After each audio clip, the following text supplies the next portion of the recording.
bagi semesta gitu ya. Rahmat bagi semesta. Jadi agama itu fungsi dasarnya adalah bagaimana ia menebar kasih sayang untuk semesta. Dan semesta itu kan tidak hanya manusia, tapi juga alam, binatang. Kepada binatang saja kita harus menyayangi, apalagi kepada manusia. Jadi dasar berpikirnya saya kira bisa dibangun konstruksinya dari situ, bahwa Tuhan itu memuliakan anak Adam, memuliakan manusia yang seperti ini, alam seperti ini kan dimuliakan, betapapun sobek gitu ya. Sobek gua lagi angkat, aduh. Kan jadi punchline ya. Nggak lebih, ya saya nggak tahu ini pertanyaannya ekstrim atau enggak ya. Jadi sebenarnya teman-teman itu yang tadi disebutkan itu ya, teman-teman waria, Kerja saya GI gitu ya, atau LSL gitu, itu boleh memeluk agama nggak sih? Boleh beragama nggak sih mereka? sementara banyak kelompok agama yang mengutuk mereka. Ya, begini ya. Agama itu jalan orang untuk menemukan kesejatian ya, atau keabadian, atau yang mutlak, the absolute itu yang dalam bahasa keseharian kita menyebutnya Tuhan yang Maha Kuasa. Jadi untuk Katolik saya seorang Muslim, lalu jelas beda. Tetapi sebenarnya ada sisi yang menyatukan kita. Beliau suka musik punk, saya juga sama. Jadi memusuhi Om Jo itu sebenarnya saya sedang memusuhi sebagian dari identitas saya. Oh, ngelihatnya jadinya begitu. Oke. Undur makola walatan durman kola. Simaklah, perhatikanlah, resapilah apa yang diucapkan. Jangan lihat siapa yang ngomongnya, siapa yang mengucapkan. Tapi sekarang kan, ya gitu deh. Ya.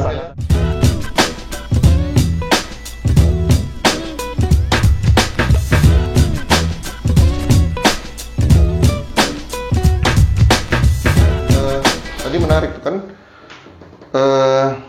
nungguin ya. Tapi kan tadi kan diangkat soal kerja seks nih, Mas Teddy. Tadi dibilang katanya ketika dia, ya intinya ketika sebenarnya dengan dia itu justru dibutuhkan nih alat pengaman nih, karena untuk mengamankan dirinya, untuk ininya. Tapi dalam tadi dikaitkan dengan sehingga butuh dialog lah, teman dialog gitu ya, untuk para teman-teman ini di agama gitu. Nah, tapi dalam konteks agama, mau agama apapun, ya, saya nggak bisa bilang apapun juga sih, karena yang saya pahamin itu ya agamanya Kristen, Katolik, Islam gitu ya. Agama Semit. Iya, agama apa?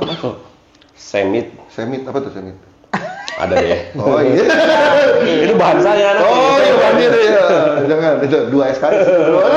Iya tuh, aduh. 2 SKS. Malu ngomong sama bapak dosen ya.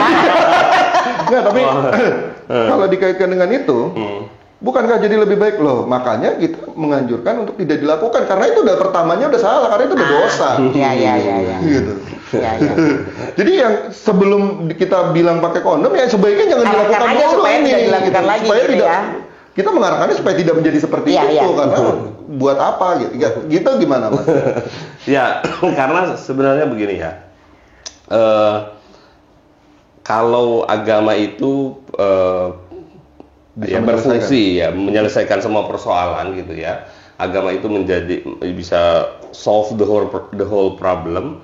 Ya harus difahami bahwa penyelesaian persoalan dari sudut pandang agama itu bukan persoalan yang bersifat teknis ya, bukan persoalan bersifat teknikal gitu ya. Agama itu kan panduan moral saja. Ya, bagaimana kemudian menurunkannya dalam aturan teknis itu kan sesuai dengan konteks manusia yang hidup pada zamannya, pada masanya. Pada masa itu, misalnya berabad-abad lalu, yang dinamakan yang cara yang paling efektif untuk menghukum orang yang mencuri itu dipotong tangannya. Pada masa itu di kebudayaan tertentu. Nah, nilainya itu kan pada bagaimana membuatnya jera. Jadi agama itu punya yang disebut ideal moral, ide-ide moral, cita-cita utama kesejahteraan, lalu kemaslahatan, kemanusiaan, lalu yang lain-lain gitu ya, kasih sayang. Nah, ada yang disebut legal specification atau hukum-hukum yang spesifik. Hukum spesifik itu maksudnya begini, yang tadi saya contohkan misalnya. Saat itu di masyarakat di mana kitab suci turun yang menjadi hukum atau legal spesifik, hukum khusus bagi mencuri itu potong tangan. Nah, tetapi begini, agama itu ada yang tetap dan ada yang berubah. Cita-citanya nggak boleh berubah, harus tetap sepanjang zaman dimanapun dia. Ya, hukumannya untuk membuat jerak. Nah, cara bagaimana membuat jerak itu kan terus-menerus berkembang, bertransformasi. Dikucilkan misalnya atau di penjara misalnya, dan itu sesuatu yang sangat-sangat agamis sekali. Jadi hukumnya berubah, tetapi jangan sampai kemudian cita-citanya berubah juga. Enggak, cita-citanya yang harus pegang. Nah, cara kita membaca teks yang diproduksi pada abad tertentu, kita baca saat ini, kira-kira seperti itu. Yuk, teksnya kan nggak usah diubah gitu ya.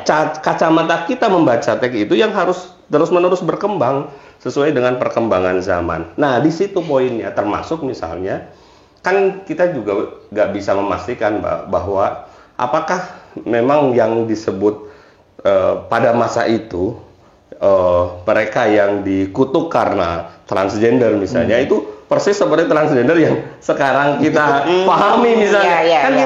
Kita perlu tentu saja pembacaan yang atau perspektif yang kuat terhadap bacaan masa itu. Lalu yang kedua, menarik nilainya seperti dia itu kalau betul dia itu dikutuk misalnya, itu karena apanya? Karena transgendernya atau karena dia suka bohong? Nah, contoh misalnya ya. Contoh misalnya nggak tahu tuh yang bisa jawab Korea tuh, karena 2000 sebelum Masehi kan udah lahir. Ini fosil berarti. Tapi kok masih bisa begini ya? Misalnya kalau dalam Islam misalnya ada teks yang melihat bahwa begitu kuat penerimaan terhadap Kristen dan Yahudi misalnya. Tapi teks lain itu berbicara tentang bagaimana jangan mendekati orang-orang Yahudi dan Kristen gitu. Ini kok kontradiktif gitu. Bacaan atau perspektif yang paling relate untuk melihat, membaca dua teks yang seolah-olah kontradiktif itu, melihat konteksnya. Ini bicara apa, ini bicara apa. Oh iya, teks yang berbicara bahwa kamu hati-hati terhadap orang itu karena dia pasti akan mengajak kamu ikut agamanya. Itu berbeda dengan teks yang ini gitu. Karena misalnya teks yang seolah-olah memusuhi itu, ya orang Yahudi itu misalnya orang Yahudi atau orang Kristen itu harus diwaspadai, harus dimusuhi bahkan karena dia melanggar janji. Tentang melanggar janjinya, bukan karena Yahudi atau Kristennya. Jangankan Yahudi Kristen, sesama saja, sesama Katolik misalnya, kalau dia melanggar janji diingatkan gitu. Boro-boro yang berbeda satu. Yang kedua begini. Seagama aja udah pasti gitu ya. Yang apalagi kalau minjem duit tuh nggak ada agama tuh. Saya bayar besok deh. Begitu besok nggak dibayar. Kita dia ya. Agama dulu. Iya. Terus yang kedua begini, manusia itu pada dasarnya punya identitas yang melekat juga di orang lain. Misalnya gimana ya? Misalnya saya dan Om Jo itu, Om Jo Katolik, saya seorang Muslim, lalu jelas beda. Tetapi sebenarnya ada sisi yang menyatukan kita. Beliau suka musik punk, saya juga sama. Jadi memusuhi Om Jo itu sebenarnya saya sedang memusuhi sebagian dari identitas saya. Oh, ngelihatnya jadinya begitu. Misalnya saya dan Mbak Ria jelas berbeda. Dari sisi tampilan dan apapun jelas berbeda gitu ya. Tapi ketika saya atau Mbak Ria tidak suka kepada saya, jangan lupa bahwa kita ini sama-sama penyuka gado-gado. Jadi sebagian identitas yang tidak disukai oleh Mbak Ria, sebenarnya juga ada dan melekat pada dia. Melukai orang lain itu sebenarnya melukai diri sendiri. Orang Hindu bilang tatwam asi. Jadi saya ada padanya, dia ada padaku. Kalau kata Kiai Husain Muhammad Cirebon itu, engkau adalah aku yang lain. Engkau adalah aku yang lain. Jadi gini, jadi kalau kemudian ya balik lagi. Sahabat langsung. Saya yang pusing. Dieksploitasi terus. Dikit mas. Dikit loh.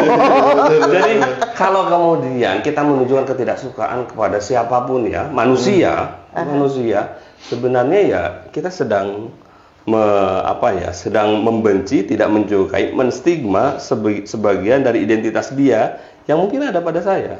Entah karena sama-sama suka musik, entah sama-sama suka memasak, sama-sama menyukai bla bla bla bla bla bla, pasti ada yang sama gitu, pasti ada yang sama gitu. Jadi ya kesadaran bahwa kita sebenarnya disatukan oleh gitu ya, kesamaan itu penting untuk menjawab kenapa tidak boleh menstigma, salah satunya selain karena kita sebenarnya manusia yang diciptakan oleh Yang Maha Kuasa. Ini bagi orang yang tidak percaya adanya Yang Maha Kuasa ya kira-kira begitulah gitu ya, basis argumentasinya. Ya jadi berarti dengan kata lain ya membenci LSL, membenci waria gitu, bisa jadi nanti itu justru ada sebagian kesukaan kita, identitas kita ada sama dia. Iya. Sama-sama suka masak misalnya kan? Sama-sama suka nonton konser gitu. Misalnya ya, sama-sama suka nongkrong misalnya. Jadi kita itu juga ada di dia gitu ya. Kitanya aja yang mungkin nggak menolak, denial gitu. Denial itu ada kok di dia. Jadi kalau kemudian kita menyangkal dia, kita menyangkal diri sendiri. Setidaknya kita sama-sama manusia gitu. Ya kalau gini ya, kalau dalam sebuah hadis itu ada begini, tiket untuk disayangi Yang Maha Kuasa itu karena kita menyayangi sesama. Irhamu man fil ardi yarhamukum man fis sama. Sayangilah mereka yang ada di bumi, niscaya yang di langit akan menyayangimu. Jadi bagaimana mau mengharapkan ridhonya kalau sesamanya saja kita menistakannya gitu. Sederhana tapi ya kadang-kadang gini ya, kadang-kadang egoisme atau kemudian mungkin kurang edukasi atau yang lain-lain itu ya yang kemudian menyebabkan kita merasa lebih luhur atau merasa lebih dari yang lain, merasa paling benar, bahwa kemudian kita merasa berbeda atau kita tidak setuju, saya kira itu tidak masalah. Demokrasi kan memang mengharuskan itu ya, ada perbedaan-perbedaan tapi perbedaan itu bukan untuk dihilangkan seperti nafsu. Nggak mungkin kita bisa menghilangkan nafsu nggak? Saya sih sebenarnya nggak bisa ya. Kelihatan dari bentuk perut ya, nafsu makan itu sulit. Ada satu nafsu yang saya susah bendung gitu. Nafsu makan. Jadi agama itu mengajak manusia tidak untuk menghilangkan nafsu, mengendalikan. Mengendalikan syahwat, termasuk perbedaan.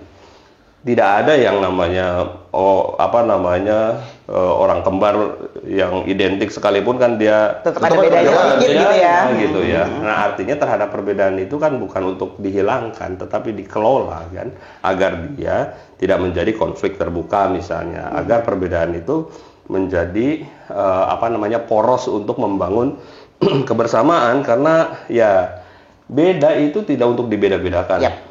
Gitu ya, artinya juga kita tidak harus sepakat dalam semua hal gitu. Iya, nggak harus misalnya ya teman-teman yang orientasinya heteroseksual gitu. Ya tidak harus kemudian menunjukkan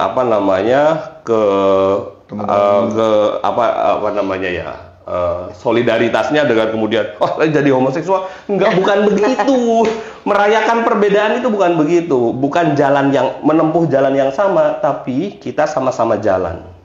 Bukan menempuh jalan yang sama, tapi kita sama-sama jalan. Tidak harus menempuh jalan yang sama, tapi kita sama-sama jalan. Udah, Om Jo dengan keyakinan yang diimani, Mbak Ria dengan keyakinan yang diimani, saya juga hal yang sama, mari kita sama-sama jalan. Udah, nggak usah udah kalau memang kita tidak bisa bersepakat, ya kita jangan saling senggol. Tapi kalau kemudian level yang kedua ya, yang tadi inklusif dalam pengertian yang paling dasar. Kalau inklusif itu sudah bisa dinaikkan levelnya, Mbak Ria itu memang beda ya, tapi dia oke juga sih pikiran-pikirannya gitu ya. Oke, ya itu inklusif moderat lah gitu ya. Tapi baik lagi kalau kemudian kita punya visi transformatif. Saya beda dengan Mbak Ria, tapi perbedaan itu saya kira apa yang nilai yang baik di Mbak Ria itu bisa juga saya terapkan deh gitu. Tanpa mengharuskan saya ganti jati diri gitu ya. Jadi itu kalau dalam matematika saya kalau lihat Om Jo agak pesimis ya, matematikanya bagus ya. Tapi ya saya kan nggak boleh begitu ya. Pokoknya saya berbusa-busa dari warga. Anda mengerti matematika bagus, saya tidak. Transformasi itu kalau A plus B plus C sama dengan A aksen plus B aksen plus C aksen. A-nya tidak berubah, B-nya tidak berubah, C-nya tidak berubah. Tetapi di A yang kedua itu ada aksen, di B yang kedua ada aksen, C yang kedua ada aksen. Artinya saya sebelum ketemu Om Jo dan Mbak Ria adalah saya yang A. Tapi setelah kita ketemu ngobrol dengan segala perbedaan yang kita miliki, saya tetap A, tapi ada aksennya. Mbak Ria jadi B, tapi yang ada aksennya Mbak Ria yang baru. Mbak Ria yang identitasnya tetap berjilbab, tidak harus membuka jilbab karena apa namanya solidaritas, iya itu ya, karena menunjukkan solidaritas dengan Om Jo juga nggak berjilbab, saya juga berjilbab dong. Nggak gitu ya. Begini ya. Ya nggak harus begitu gitu ya, nggak harus begitu. Tetapi ya dalam kediriannya Mbak Ria yang berjilbab itu, kemudian yang berhijab itu ada nilai baru yang didapatkan apa? Saya dulu orang yang sangat saklek Mbak Ria itu misalnya, tapi setelah ketemu Om Jo yang sangat-sangat dinamis gitu ya, berpikir visioner, saklek itu tidak bijak. Saya mulai berubah gitu ya, merubah cara pandang saya terhadap sebuah persoalan. Kayak gitu.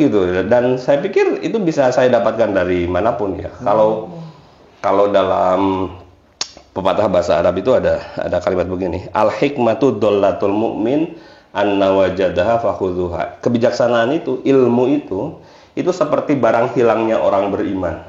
Jadi kita itu punya barang yang berharga, orang beriman itu yang bernama pengetahuan, dan hilang barang itu. Ketika kita menemukannya dimanapun itu, fakhudhuha, ambil aja. Jadi kalau ada ilmu di orang yang celananya bolong ini, jangan diabaikan. 2 kali ya Bang, udah kesebut loh. Udah 3 ya? Jangan diabaikan karena penampilannya tidak meyakinkan. Gitu, jangan diabaikan. Sekali lagi, jangan-jangan ya dengan penampilan kayak begini justru Tuhan melihat ketulusan itu. Ada wajah Tuhan, ada Tuhan di wajahnya gitu ya. Kalau kata Romo Mangun, jangan-jangan ada Tuhan di wajahnya yang mungkin dengan tampilan seperti ini gitu. Dan belum tentu ada Tuhan di wajah dia meskipun tampilan seperti ini. Kan kita nggak tahu ya. Tapi selagi misalnya di sini ada ilmu, di sini ada ilmu, ambil saja ilmu itu. Iya, kalau aku pernah dengar pepatahnya gitu ya, jangan lihat siapa yang ngomong, tapi lihat apa yang dibicarakan. Ya, unzur man qala unzur ma qala walatan dur man qala. Simaklah, perhatikanlah, resapilah apa yang diucapkan, jangan lihat siapa yang ngomongnya, siapa yang mengucapkan. Tapi sekarang kan ya gitu deh. Ya sangat tergantung ya. Ya, balik ke filosofi itu sebenarnya ya yang ingin disampaikan adalah ya selagi itu mengandung nilai-nilai kebaikan ya untuk hidup bersama, ya ambil aja dari siapapun, nggak usah kemudian memilah-milah, membeda-bedakan karena dia memiliki strata yang lebih rendah atau lebih tinggi, kemudian kita menegasikan, atau karena itu omongannya siapa kemudian kita ambil mentah-mentah atau diabaikan. Belajar itu bisa dapat dari mana aja. Ya, poinnya itu. Bahkan termasuk orang-orang yang kerap dipinggirkan secara sosial gitu. Jangan-jangan mereka yang tulus gitu. Jangan-jangan mereka yang tulus gitu. Betul. Termasuk di dalamnya tadi yang kita balik lagi konteksnya. Teman-teman. Makanya saya seringkali kalau setiap ketemu teman-teman itu ini ya, judulnya gagah ya, monitoring, tapi sebenarnya itu kesempatan yang sangat berharga untuk ketemu dengan teman-teman, mendengar ceritanya. Karena dalam setiap tutur dan narasi yang disampaikan itu saya seringkali menemukan banyak hal ya.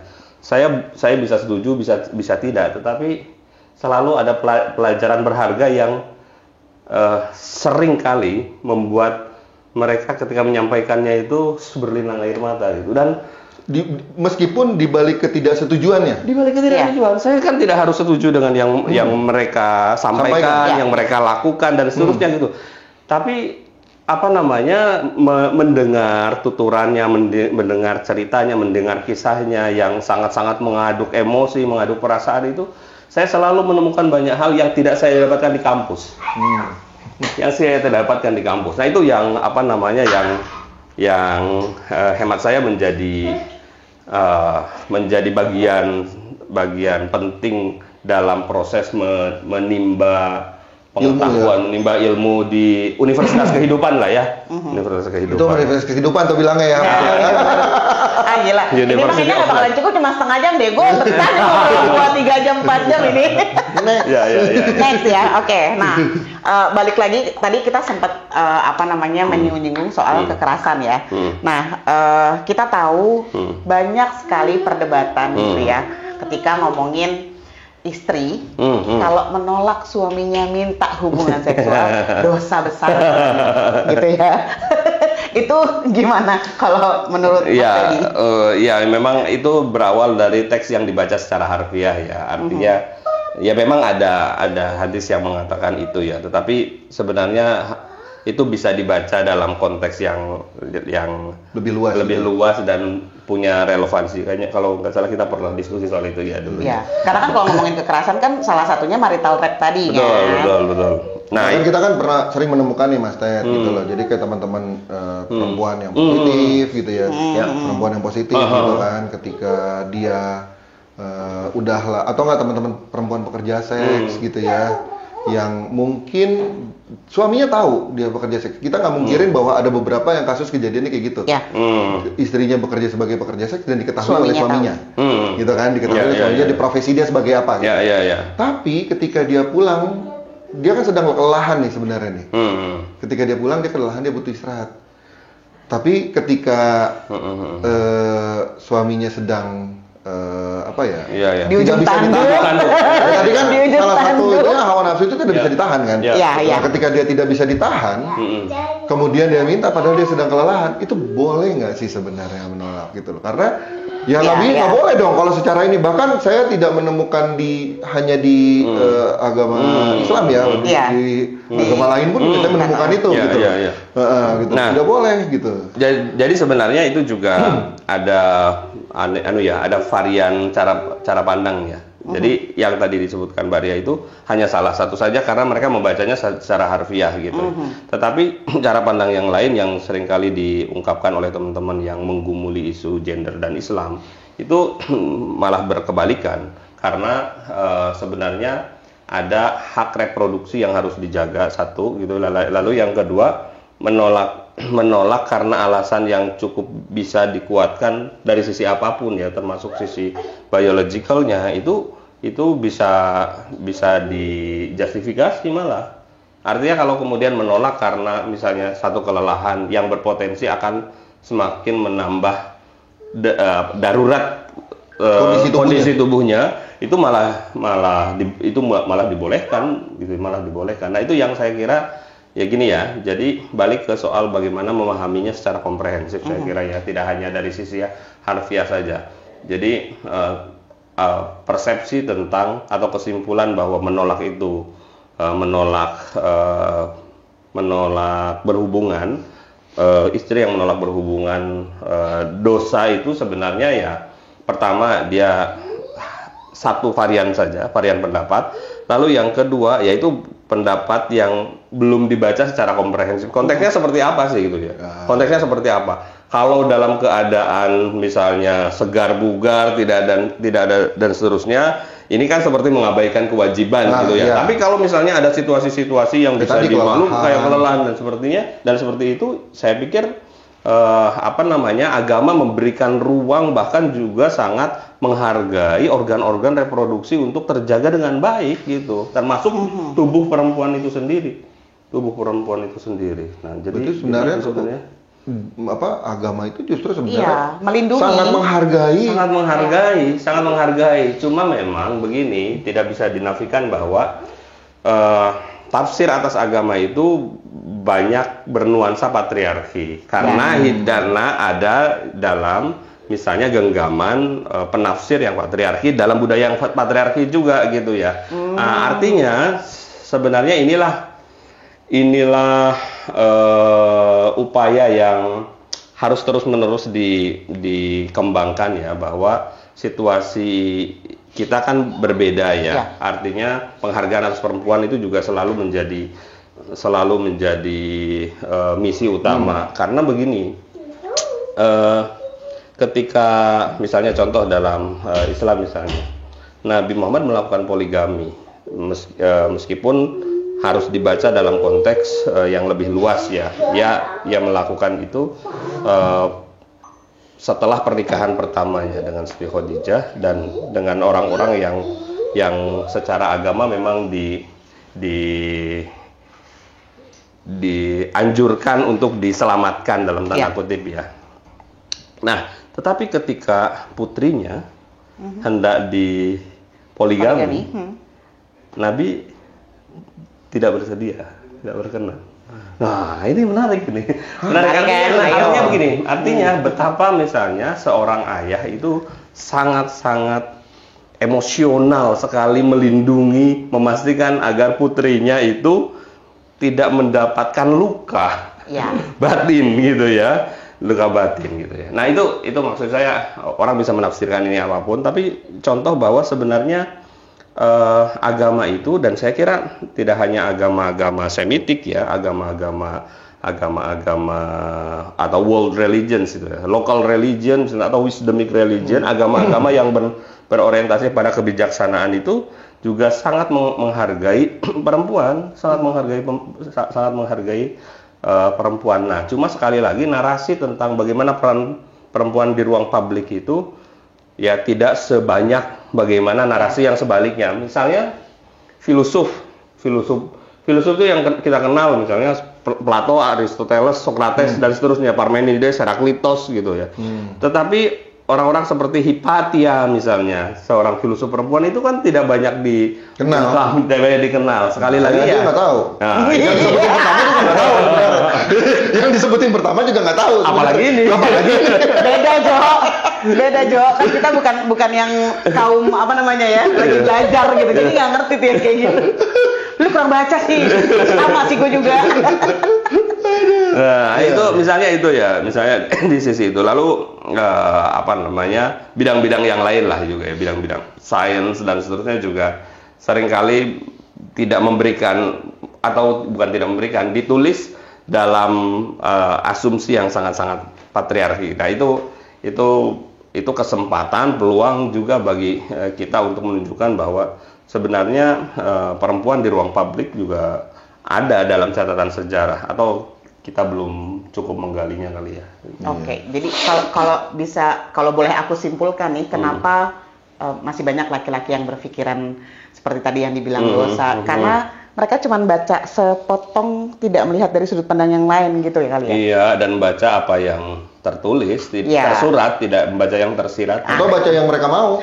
Bisa jadi. Jadi mereka itu mengambil kutipan, rujukan sesuai dengan ininya ya, yang pilihannya gitu, tidak dengan yang lain. Padahal sebenarnya ya itu yang tadi saya bilang, ada teks yang mengatakan bahwa ya bertoleransi lah. Tapi ada teks lain yang mengatakan ya musuhilah gitu ya. Mana ya? Yang ini aja deh. Akhirnya milih ya. Padahal sebenarnya itu bukan pilihan, tapi mengajak kita untuk berpikir apa sih sebenarnya yang ingin dikatakan oleh teks ini. Carilah beyond the text-nya gitulah. Carilah makna di balik teks itu. Atau situasi yang terjadi yang membentuk teks itu, bukan teks itunya sendiri gitu. Karena ya teksnya kan ya itu ya, tapi apa yang terjadi di baliknya itu kan penting. Memahami the world of text, the world of author, dunia teks dan dunia penulis itu kan, atau the world of reader, dunia pembaca itu juga penting. Wah, ini kuliah malah ini. Lumayan gratis. Gua kalau udah masuk ke situ udah nggak ngerti. Oke, nah dengan yang tadi sudah banyak yang kita bicarakan gitu ya, balik lagi ke populasi kunci dan program HIV gitu ya. Apa sih langkah yang harusnya kita lakuin biar stigma dan diskriminasi ini bisa berkurang gitu kepada populasi kunci dan terhadap dunia per-HIV-an gitu? Dari konteksnya baik dari masyarakat, kemudian isu sosialnya gimana? Ya, karena saya pikir ini tidak bisa hanya dilakukan oleh satu kelompok saja ya. Ini jadi sebuah kerja bersama sesuai dengan bidangnya masing-masing. Maksudnya begini, saya tidak harus kemudian memaksakan diri untuk berbicara dari sudut pandang agama kalau saya tidak punya kapasitas atau keahlian, expertise dalam bidang itu. Ya, termasuk yang lain-lain. Artinya, mari kita gunakan kacamata atau perspektif yang kita miliki, kita punya, kita mampu untuk melihat satu hal agar ya inilah digital media itu ya. Jadi arus lalu lintasnya kemudian kan siapapun bisa ngomong, semuanya jadi ahli lah kira-kira. Semuanya jadi ahli. Nah, ini mungkin lalu lintas yang perlu diatur ya, agar ya, tapi ya susah juga ya gimana mengaturnya di era demokratisasi digital seperti ini. Yang bisa diatur berarti pikiran kita. Benar-benar. Itu yang salah satu yang kalau kita kembali lagi kepada kedirian kita ya, pada apa yang mesti kita lakukan ya, kalau kata Pak Quraish Shihab, kalau nggak tahu ya diam. Tapi jangan cuma diam, ya baca gitu. Maksudnya cari tahu gitu ya, perdalam pengetahuanmu sebelum kemudian kamu memutuskan berbicara. Nah, tapi kalau nggak tahu ya diamlah. Kalau nggak tahu ya diam gitu. Nah, tapi apakah kita bisa seperti itu? Ya, agama sebenarnya mengajarkan manusia untuk diam kalau tidak tahu tentang sesuatu gitu. Jadi itu yang pertama. Lalu yang kedua, untuk mengurangi stigma itu ya saya pikir edukasi masih tetap penting ya. Meningkatkan literasi entah digital literasi atau apapun, literasi dalam bentuk apapun. Ya soalnya susah itu Mas. Sekarang kan udah ada omongan tuh, minat baca masyarakat sekarang menurun dibandingin yang zaman dulu. Jangankan baca, video aja penelitiannya berapa? 6 detik atau 9 detik gitu. 9 detik pertama yang mereka suka. Selebihnya mereka akan scroll aja gitu di TikTok, Instagram kayak gitu. 9 detik pertama yang akan menarik minat mereka. Ya karena mungkin begini ya, dulu manusia itu ngomong. Kita ada di generasi speaking society. Setelah itu kemudian masuk ke writing society, lalu geser ke visual society, lalu ke internet society. Nah, kita itu nggak melewati fase yang kedua. Setelah ngomong, kita langsung nonton TV. Setelah nonton TV, kita nge-tweet atau kita nyetatus di sosial media. Jadi ada satu fase yang terlewat yang membuat kita tidak menjadi matang secara literasi, secara pemikiran. Jadi kita itu ngomong, setelah ngomong nonton TV dan kemudian nge-tweet di sosial media. Nah, itu ada fase di mana kita tidak berhasil menjadi manusia yang dengan tingkat literasi. Literasi itu bukan soal membaca ya. Angka buta huruf sudah kita tuntaskan gitu ya. Tapi ini soal kemelek aksaraan dalam artian understanding. Memahami sesuatu. Nah, itu yang menjadi pekerjaan rumah kita ya, karena tadi misalnya Mbak Dia bilang ya kita hanya berhenti di 10 detik pertama dan seterusnya orang akan nyari yang lain yang ya sesuai dengan peminatannya. Masalahnya begini, apakah kita kemudian akan masuk ke alam pikir mereka, mengubahnya dengan cara mereka, atau kita bertahan dengan cara seperti ini yang kita anggap perfect, yang kita anggap strategis? Saya tidak bisa menjawab ya, karena ini butuh survei, butuh penelaahan yang lebih lanjut. Bagaimana strategi ke depan menghadapi ini gitu ya. Tetapi saya masih punya optimisme. Optimisme saya begini, Gen Z itu bukan kelompok yang tidak literate, bukan kelompok yang illiterate sebenarnya. Mereka sangat jauh malah ya. Mereka sangat literasinya sangat tinggi, kepekaannya juga tinggi. Tinggal bagaimana mengamplifikasinya itu saja. Bagaimana mencoba apa itu amplifikasi?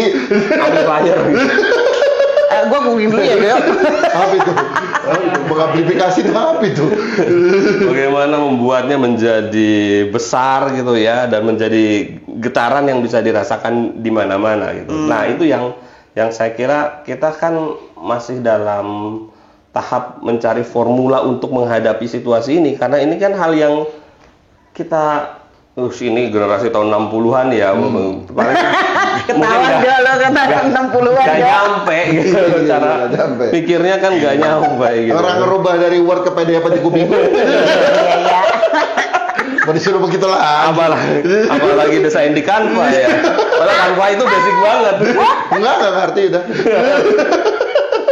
Aduh, nah jadi sekaligus sebenarnya ya mungkin di era kita yang era yang transisional, karena mereka kan nggak kenal kertas kan, mereka kan nggak pernah nulis di kertas kasarannya begitu ya, karena mereka kan sudah langsung dengan paperless, sudah dengan Bluetooth. Kita kan generasi yang mau tidak mau harus beradaptasi karena kita itu generasi transisional, kita mengalami tulis di kertas, kita mengalami ngetik mesin tik.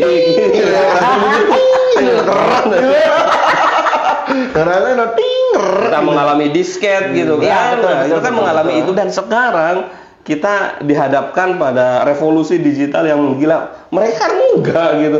Jadi sebenarnya kita yang mungkin pastinya ya punya bekal yang agak lebih, karena kita hidup di dua alam. Kita hidup di dua generasi gitu. Di dua generasi. Jadi ya podcast ini pada akhirnya mengajak kita untuk mikir lagi gitu, bukan ngasih solusi juga kan, nggak harus ngasih solusi juga kan. Karena kalau dosen itu biasanya berpikirnya kamu harus nulis, karena dengan mau nulis kamu mengingat. Iya betul, karena saya selalu punya punya premis begini, ingatan manusia itu pendek, tulisan yang memanjangkannya. Jadi sebagian pikiran kita tuh sebenarnya ada di tulisan. Tapi itu kemudian dilanjutkan begini, ada seorang sejarawan, saya lupa namanya. Menulis itu membuat kita berpikir. Jadi kalau awal itu, kalau premis saya itu mengabadikan pikiran dengan tulisan, tapi dia bilang enggak, tulisan itu sendiri sebenarnya membuka kita untuk berpikir lebih dalam. Karena itulah kenapa kemudian dia bilang AI ini menjadi masalah dalam konteks ini. Buat malakama nggak sih? Iya betul. Jadi mahasiswa saya mengumpulkan tugas hasil dari percakapan dia dengan AI. Jadi saya tidak mengoreksi makalah dia, tapi saya mengoreksi AI aja gitu. Karena itu hasilnya kan dari AI. Iya, karena saya berapa kali gitu ya ketemu sama narasumber gitu ya, bukan ya maksudnya pas lagi ngobrol gitu sama narasumber itu, bahkan narasumber itu mengatakan, waktu itu saya ngobrol sama seorang dosen juga, saya sekarang sulit mas, kenapa? Saya itu mengoreksi abstrak bukan yang dibikin sama mahasiswa saya, tapi dibikin sama AI. Jadi dia bilang maunya begini, jadi. Akhirnya apa? Kemampuan kontemplatif kita itu menjadi sangat-sangat lemah sekali. Padahal saya sering kali bilang ke teman-teman mahasiswa begini, ini masih ada kaitannya dengan tema nggak sih ya? Nah, tapi kira-kira begini deh, kita itu negara yang sangat kaya data dengan beragam tradisi, budaya, agama, latar belakang, bahasa, dan seterusnya gitu. Tapi pertanyaannya, kenapa sampai tahun 60-70-an, justru para intelektual dari Amerika, dari Eropa yang berhasil membangun teori-teori besar, teori-teori sosial, yang penelitiannya itu di Indonesia. Misalnya dalam studi agama itu ada teori agama sebagai belief system, sebagai sistem keyakinan gitu ya, sebagai belief system yang dielaborasi oleh seorang antropolog namanya Clifford Geertz. Dia penelitian di Pare, di Mojokerto, dia menyebutnya Mojokerto di Pare. pertanyaannya kenapa bukan orang Indonesia yang meneliti itu? Kira-kira gitu. Iya. Kira-kira, termasuk Benedict Anderson dengan Imagine Community-nya. Pasti Om Jo paham sekali gitu ya. Nah, itu yang dia juga salah. Nggak salah, cuma nggak benar. Iya. Nah, dia juga sama ya, meneliti di Indonesia untuk kemudian mengembangkan teori nasionalisme itu apa gitu ya. Dia bilang ya sebenarnya yang disebut bangsa itu komunitas terbayang. Tapi maksud saya adalah gini, kita itu kaya data tapi miskin imajinasi. Kita itu kaya data banyak tapi miskin imajinasi. Kalau saya punya tempe mentah, saya seringkali mencontohkan dengan mudah kepada teman-teman begini. Kalau saya punya tempe mentah, saya itu hanya punya satu cara untuk membuatnya bisa dikonsumsi, digoreng saja.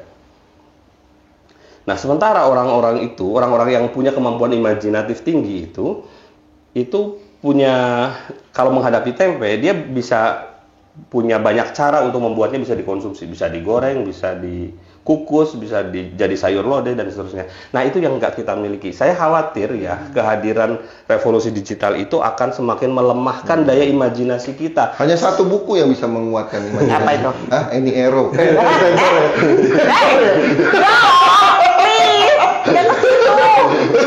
Disensor ya. Buku yang ngerti digituin. Aduh. Nah, gue kaget langsung dia ngomongnya ke situ. Karena gue banget ya. Enggak, jangan sampai dilihat sama anak muda ntar pada nyari. PDF-nya banyak. Aduh, jangan ditambahin bikinan. Itu untuk penelitian. Oh ya. Jadi tetap kelihatan akademik kan.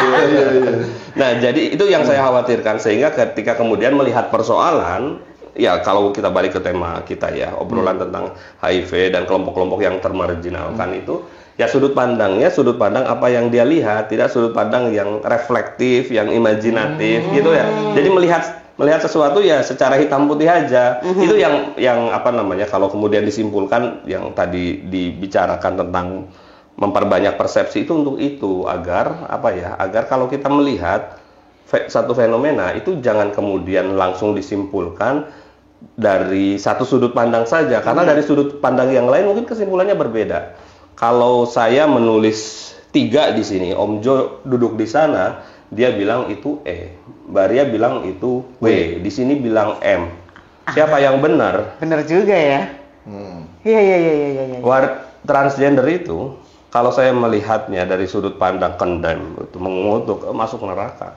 Om Jo bilang dia penghibur yang baik. Masakannya enak, kata Mbak Ria. Mbak Ria kekeh bilang, enggak, masakannya enak, masuk neraka. Seenak apapun masakan masuk neraka. Nah, ini yang dibilang ini sikap yang tidak bijak gitu. Memaksakan persepsi saya dan menihilkan ada persepsi yang lain yang mungkin tidak sama dengan saya. Jadi sebenarnya kita itu dikendalikan persepsi gitu ya. Wah, langsung kebuka semua gitu ya. Enak banget. Aduh, oke. Terakhir Mas Teddy. Ya. Tapi sebenarnya kurang ya. Mungkin habis ini mohon maaf ya, kita mau ngobrol lagi. Tapi ini karena udah berapa jam? Udah berapa lama? Udah 1 jam tuh kan, susah banget kan. Terakhir Mas Teddy, mungkin habis ini kita tinggal ngobrol out kamera aja ya. Apa pesan-pesan Mas Teddy terkait dengan penanggulangan HIV yang mau disampaikan? Ya, penanggulangan HIV ini misi yang mulia menurut saya, karena itu bagian dari cara untuk menyelamatkan nyawa, memperkuat generasi agar lebih produktif, tapi juga sekaligus memantik untuk tumbuhnya pengetahuan baru, pikiran-pikiran baru, cara-cara baru dan seterusnya. Jadi penanggulangan HIV itu bahasa agamanya itu menyediakan ladang amal dan ibadah bagi siapapun gitu lah, kira-kira bahasa agama. Alhamdulillah. Ini berarti sama ibadah kita kalau nih. pesan-pesan buat masyarakat yang ininya apa yang kira-kira sebaiknya dilakukan? Karena misinya mulia, saya kira kemasannya juga harus baik. Karena isi yang baik itu tentu harus dikemas dengan cara yang baik itu ya mungkin cara-cara yang proporsional ya, yang kira-kira tidak kemudian membuat orang itu menjadi antipati atau salah persepsi. Meskipun sekali lagi ya, terus yang namanya orang itu ya pasti saja punya cara pandang yang berbeda. Tetapi saya pikir ya kalau dengan bahasa sederhana ya kembali lagi kepada niat kita untuk apa. Ya. Kembali lagi pada niat kita untuk apa, untuk misalnya memperbaiki atau menyelamatkan atau menguatkan kualitas sumber daya manusia misalnya, ya siapa yang tidak setuju dengan tujuan itu? Semuanya saya pikir setuju gitu ya. Nah masyarakat bagaimana kemudian, nah mungkin level edukasi. Saya pikir teman-teman di Indonesia Aid Coalition kan punya mimpi agar bagaimana nggak setuju nggak apa-apa, nggak setuju dengan manusianya, nggak apa-apa, tetapi jangan juga menutup diri untuk tahu bahwa yang sedang kita lakukan ini nilainya adalah value yang ingin kita sasar adalah tentang tentang bagaimana memperbaiki kualitas, menyelamatkan nyawa, meningkatkan level edukasi. Ya mungkin cara yang tidak istimewa ya biasa aja, sederhana, tapi ya ada harapan yang istimewa dari cara yang sederhana ini gitu ya, termasuk yang kita lakukan. Itu berbeda bukan berarti tidak bisa bersama gitu. Betul, dan berbeda itu tidak untuk dibeda-bedakan. Luar biasa. Luar biasa. Mohon maaf ya teman-teman, kita harus udahan karena udah ada 1 jam. Kameranya juga, memorinya aja yang full lama-lama ya. Kita bakalan lanjut lagi. Nah, tapi jangan lupa subscribe dong. Kan tadi Jojo bilang tuh mau dapat gajian nih dari YouTube, dari podcast gitu ya. Siapa tahu? Iya kan? Siapa tahu, tolong ya dibantu kalau kata Jojo. Gitu ya teman-teman. Oke, kita sudahi untuk ini. Kita ketemu lagi di episode selanjutnya. Bye. Makasih Mas Teddy. Terima kasih banyak, luar biasa. Ada yang harus ditandatangani?